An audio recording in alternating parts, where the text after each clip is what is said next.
Hi there, good morning and welcome to another Saturday on lockdown. I hope you're all well. Yesterday I had the pleasure of spending a good couple of hours with some parents as part of our parent support recovery group, which we run that group on a monthly basis, and usually it's in person. Parents and indeed partners come together and talk about the challenges and the hurdles that they're dealing with in the pursuit of helping somebody who they love with an eating disorder. But for the first time yesterday, we ran that online and it was a fabulous session. We did a similar format, had a guest speaker, and then just an opportunity to share each other's experiences. We were talking a lot about exchanging of recipe ideas as well as distraction techniques and tactics. But naturally, one of the themes that was coming up an awful lot was coping in this peculiar circumstance around COVID-19 and how we're all on lockdown and trying as best as we can as families and loved ones to support someone who's going through an eating disorder. And I think the only thing I can say to that is, none of us have been there before. We've never had a situation where we've been on enforced lockdown imposed by the government in the way that we were. So, we really need to be careful not to beat ourselves up and say, gosh, am I doing this right? Am I handling it appropriately with my child or my partner? This period of being all thrust together and so restricted in what we can do as a family, and just trying to navigate through that at the same time as helping somebody's mental health journey.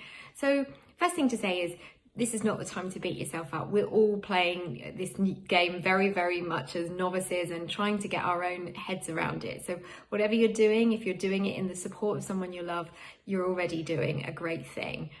And ultimately, above that, I would say this is a real opportunity. This is a time where we're spending even more opportunity with our loved ones, to be around them, to see what goes on in their minds and what their routines and rituals are, much, much closer than when we would ordinarily see when we're ducking in and out of the house through work or educational careers or whatever that might be. So you've got a real opportunity to get an even further insight, but also to gain that trust, understanding, empathy in having some real open dialogue while you're together. And I know that this period will also chuck up all sorts of conflict, and it will be really painful at times, because actually what COVID does is it throws that eating disorder voice into absolute, fear and panic, because the eating disorder wants to be the only friend of that person. The eating disorder wants to take control of your loved one.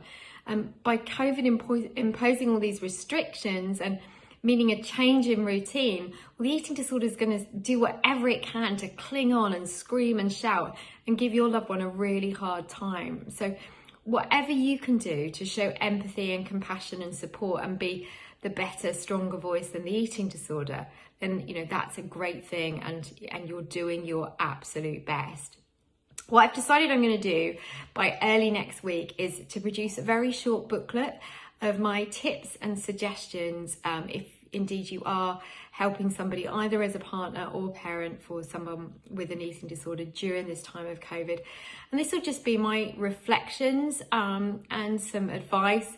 I don't claim to be a doctor by any stretch, so I'm going to kind of put that in there as a disclaimer that absolutely, whatever happens, if you suspect your loved one or yourself is suffering symptoms of coronavirus, just don't hesitate. That's where you call 111 and you go get that medical help. But I think there may be some other tips and suggestions that as Wednesday's Child we can come up with that can help you as partners and parents. So if you're interested in receiving that, please email at info@wednesdayschild.co.uk and I'll get that to you as soon as I can next week.